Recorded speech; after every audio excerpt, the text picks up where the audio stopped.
The story of a nation is never simple, it's a tapestry woven with threads of gold and iron, of dreams and blood. It begins not with arrival, but with presence, with the vast, endless silence of a continent waiting. For millennia, the first peoples lived here, their lives written in the rivers, in the mountains, in the breath of the buffalo, a deep ancient connection to the land that understood time in seasons, not in centuries. They were the first custodians, the first Americans, their history a quiet epic. Then came the horizon, the edge of the world fractured by the sight of white sails. The arrival of the Europeans was an earthquake, a collision of civilizations that would forever change the shape of the globe.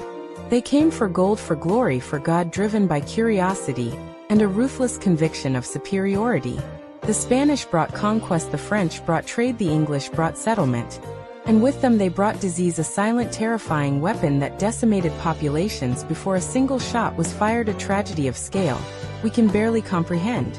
The early colonies were desperate, precarious settlements clinging to the edge of an untamed wilderness, a story of unbelievable hardship. Jamestown nearly starved Massachusetts Bay shivered under puritanical zeal. They were running from old Europe's chains, seeking freedom, but creating new ones.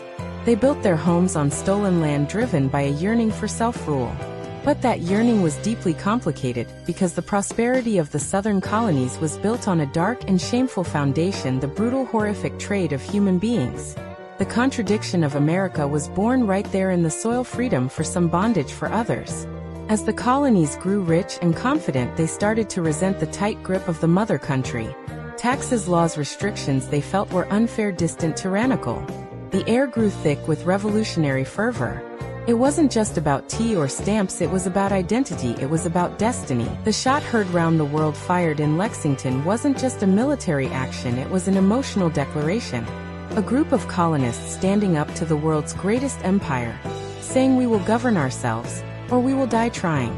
They fought a grueling, impossible war, united by a radical idea, a single shining sentence. All men are created equal.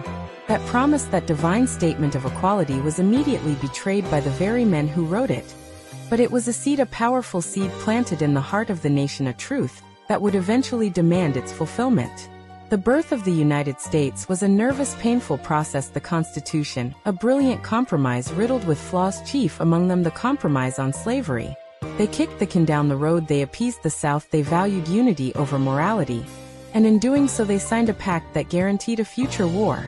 The 19th century was defined by expansion, a relentless, feverish push west.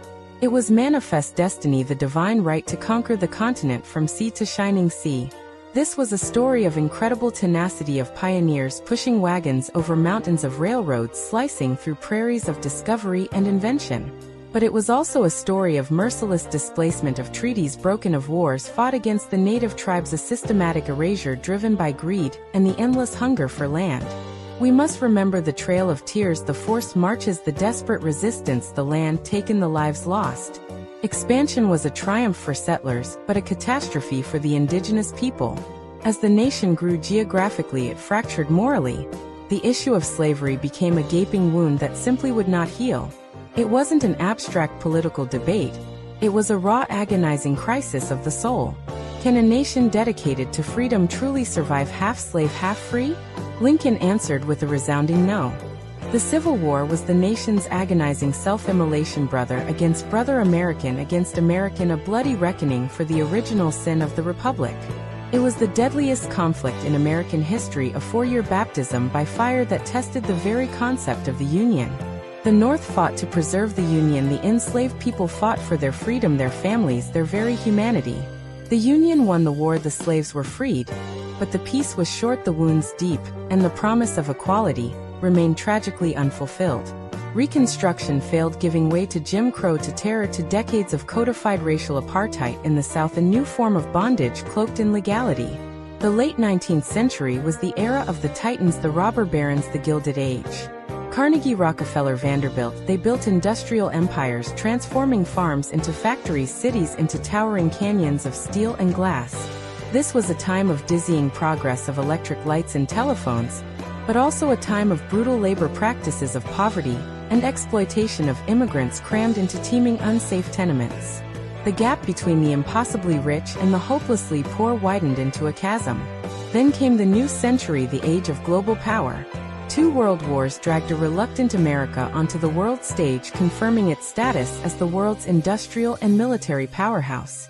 The victory in World War II was a defining moment, a triumph over fascism, but it immediately launched the country into a new kind of war, a long cold shadow of tension and fear against communism.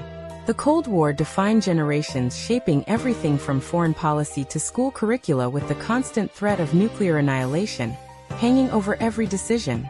Domestically, the post-war era was dominated by the civil rights movement, a fierce and righteous struggle to finally redeem that broken promise of equality from the Constitution.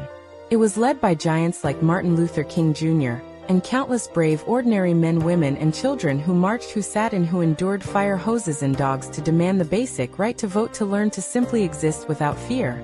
This was a moral revolution, a second civil war fought not with guns but with courage and conscience, that forever changed the social fabric of the nation. The late 20th century saw the nation grapple with disillusionment. Vietnam, Watergate, political assassinations — these events eroded the trust that the post-war generation had placed in its institutions, its leaders, its government. America entered an age of profound skepticism. Then came the digital revolution, the collapse of the Soviet Union, the brief shining moment when America stood alone as the sole superpower, a period of unquestioned global dominance. But history never sleeps, never rests. The 21st century began with a wound: the attack on September 11, 2001, a stark, brutal reminder of vulnerability. It launched a new era of conflict, a global war on terror that reshaped foreign policy, created new divisions, and questioned the very definition of security and freedom. Today, America stands at a crossroads, defined by speed, by information, by deep tribal division. The story is no longer about conquering a continent, but about finding common ground within it. It's about identity, about justice, about whether the founding ideals can truly apply to all its citizens. It's about climate change, about global influence, about technology that connects us while often isolating us. The history of America is messy, contradictory, glorious, and tragic all at once. It's a constant struggle between its highest ideals and its cruelest actions, between the light of its promise and the shadow of its past. It is a story of continued